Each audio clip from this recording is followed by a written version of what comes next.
What's up, guys? All right, so we're in the middle of April and it's snowing outside. 2 days ago, there was nothing but sheets of ice on my car.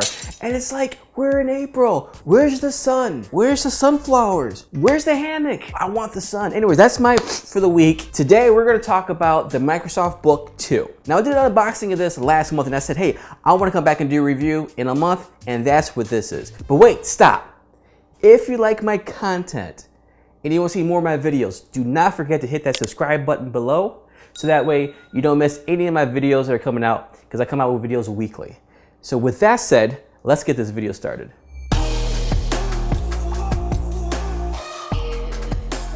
I love laptops. I love the portability of it, but I also like the dependability of it when it comes to productivity work. When it comes to working within any of the Adobe programs like Premiere Pro, Photoshop, After Effects, Lightroom, but I also like to move around into DaVinci as well. And by the way, side note, those of you who have been thinking about getting to DaVinci 15 beta just came out, but holy cow, it got some major improvements in it for editing, as well as for audio and FX, all built in one. So if you've been thinking about jumping ship from Premiere to DaVinci, kind of look at it now, especially with the free version out. So anyways, back to the Microsoft Book 2. I want to start with talking about the design of it.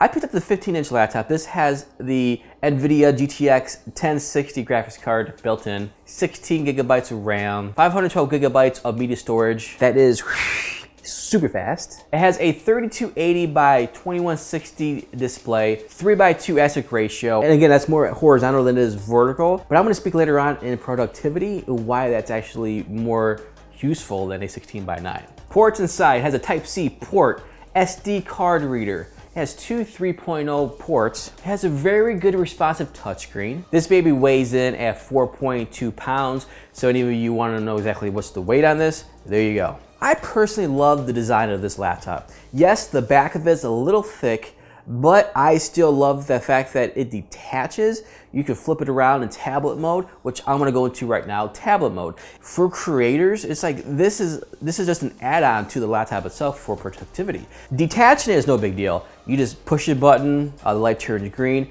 and then you lift up and it detaches. I love that you can flip it around, dock it back in, and you kind of use it for if you want to watch TV, which me and my girl were doing when we were on trips. Literally in bed with this thing, and it was just nice to have it nice and close without the keyboard and having that depth. It's in your face, and it's just for a media consumption, I found that very useful. As well, if you just want to use it for touchscreen on your lap, just go at it as if you were using an iPad or something like that. And it's really nice. It's just the overall experience of the tablet mode, I feel. Even when you take it out and just use the tablet by itself, it's a great feel. It's weighted very nicely. Yes, there's no ports on it, maybe just a headphone port. And you would sacrifice the graphics card, the 1060. But for the most part, if you're using it as like an iPad or just a regular tablet, you don't have to worry about a graphics card. You just browse in the web, or maybe you're using it for Illustrator. But that goes into the graphics portion of it, even the gaming. So let's go into the gaming. So gaming on this is exactly what you would expect with this kind of laptop. So again, an Nvidia 1060 built in is 6 gigabytes of video memory, and it almost takes anything you throw at it in 1080. Now, when you play at the full resolution, you might see a few lags, especially if you play like Tomb Raider or any of these AAA games that's very high intense with the high quality of graphics. Of course, you can dip that down to get better frame rates, but if you play at 1080, you can keep that high quality all up, and it still looks fabulous. Let's go into what this laptop's actually really designed for, and that's productivity.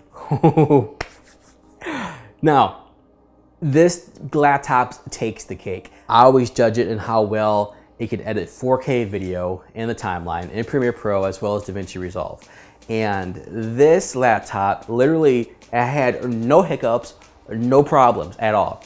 I absolutely loved editing in this laptop. It threw all my 4K footage from my Canon 1DX Mark II. It also took footage from my 4K Blackmagic, no problems whatsoever. DaVinci Resolve, not an issue. But once you start editing and being productive on this monitor screen, you realize that a 3:2 aspect ratio actually makes more sense in a production workflow. I enjoy actually seeing things higher than longer. It just made it a little more enjoyable, I guess. I don't know. Does that even make sense? I don't know. But I guess what I'm trying to say is productivity is where it's at with this laptop. Yes, you can game on it, and that's, for me, that's a bonus too. But I really wouldn't buy this laptop just for gaming. I mean, there's tons of other laptops that you can buy way less than this one that can give you the same or maybe even better performance for playing video games. And that kind of goes into part the biggest con I have about this laptop, and that is the the price. Holy cow. So I picked this up for $2,800. That is a bullet you have to decide to bite if you really want to get into a productivity laptop like this, and if it's worth it.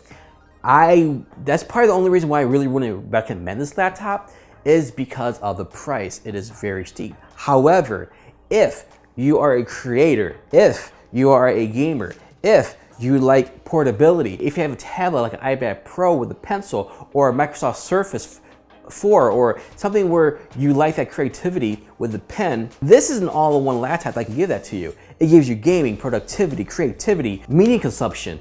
All this just housed into one. And again, is all this worth it? That's up to you. I have a 2017 MacBook right here, and I prefer the Microsoft Book 2, only because of the productivity it gives you, the creativity that it releases you because of how you feel with the 3:2 aspect ratio. This sounds so mundane, doesn't it? But that is for me. I'm sorry I went on a tangent with this, but I just wanted to give you my experience with this laptop and how much I really did enjoy using it. If you're in the market for a productivity laptop, I would really say this is in the line for you. There are more laptops coming out this year that's going to have the new processors, the 6-core processors, which again, I'm really interested in seeing how these work. If you can hold off from, if you're in the market to buy this, I would say hold off at least until the Dell XPS 9570 comes out to see what they offer, because you're still going to get the touchscreen, the 4K display. You're going to get all the ports you need.